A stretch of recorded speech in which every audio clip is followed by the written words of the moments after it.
नमस्कार दोस्तों, आज मैं आपको सोमवार व्रत कथा सुनाऊंगी।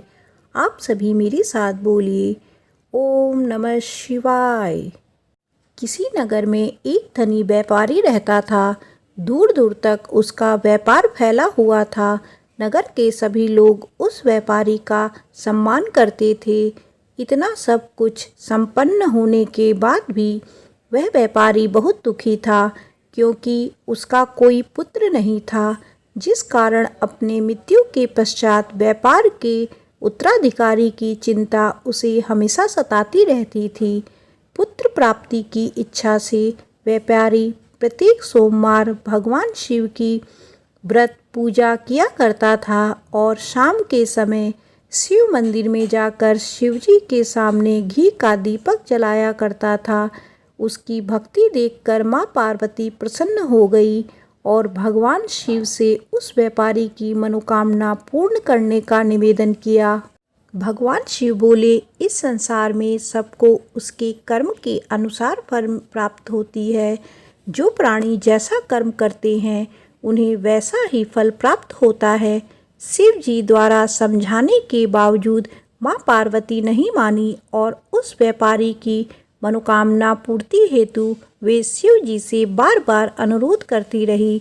अंततः माता के आग्रह को देखकर भगवान भोलेनाथ को उस व्यापारी को पुत्र प्राप्ति का वरदान देना पड़ा।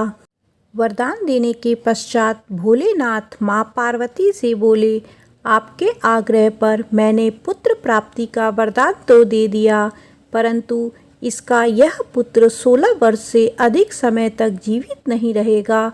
उसी रात भगवान शिव उस व्यापारी के स्वप्न में आए और उसे पुत्र प्राप्ति का वरदान दिया और उसके पुत्र के 16 वर्ष तक जीवित रहने की भी बात बताई। भगवान के वरदान से व्यापारी को खुशी तो हुई, लेकिन पुत्र की अल्प आयु की चिंता ने उस खुशी को नष्ट कर दिया। व्यापारी पहले की तरह सोमवार के दिन भगवान शिव का विधिवत व्रत करता रहा। कुछ महीने के बाद उसके घर एक अति सुंदर बालक ने जन्म लिया और घर में खुशियां ही खुशियां भर गई। बहुत धूमधाम से पुत्र जन्म का समारोह मनाया गया, परंतु व्यापारी को पुत्र जन्म की अधिक खुशी नहीं हुई, क्योंकि उसे पुत्र की अल्प आयु के रहस्य का पता था। जब पुत्र 12 वर्ष का हुआ तो व्यापारी ने उसे उसके मामा के साथ पढ़ने के लिए वाराणसी भेज दिया। लड़का अपने मामा के साथ शिक्षा प्राप्त हेतु चल दिया। रास्ते में जहाँ भी मामा भांजे विश्राम हेतु रुकते, वहीं यज्ञ करते और ब्राह्मणों को भोजन कराते। लंबी यात्रा के बाद मामा भांजे एक नगर में पहुँची। उस दिन नगर के राजा की कन्या का विवाह था, जिस कारण पूरे राज्य को सजाया गया था। निश्चित समय पर बारात आ गई, लेकिन वर का पिता अपने बेटे के एक आंख के काने होने के कारण बहुत चिंतित था।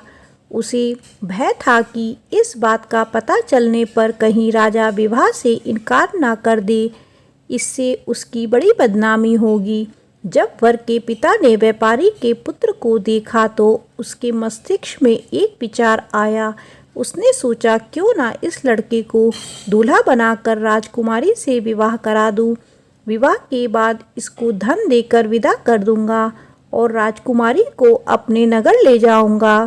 वर के पिता ने लड़के के मामा से इस संबंध में बात की। मामा ने धन मिलने के लालच में वर के पिता की बात स्वीकार कर ली। लड़के को दूल्हे का वस्त्र पहनाकर राजकुमारी से विवाह कर दिया गया। राजा ने बहुत सारा धन देकर राजकुमारी को विदा किया। शादी के बाद लड़का जब राजकुमारी के साथ लौट रहा था तो वह सच नहीं छुपा सका और उसने राजकुमारी के ओढ़नी पर लिख दिया, राजकुमारी तुम्हारा विवाह मेरे साथ हुआ था। मैं तो वाराणसी पढ़ने के लिए जा रहा हूँ और अब तुम्हें जिस नवयुवक की पत्नी बनना पड़ेगा वह कान्हा है। जब राजकुमारी ने अपनी ओढ़नी पर लिखा हुआ पढ़ा तो उसने काने लड़के के साथ जाने से इनकार कर दिया। राजा को जब यह सब बातें पता लगी तो उसने राजकुमारी को महल में ही रखा।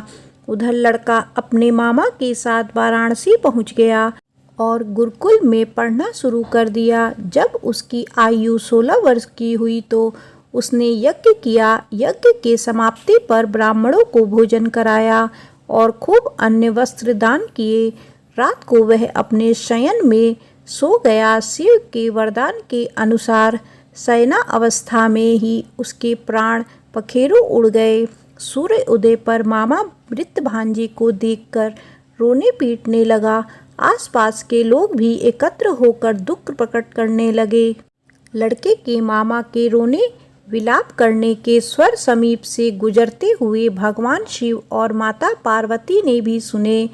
माता पार्वती ने भगवान से कहा, प्राणनाथ, मुझे इसके रोने के स्वर सहन नहीं हो रहे। आप इस व्यक्ति के कष्ट को दूर करें।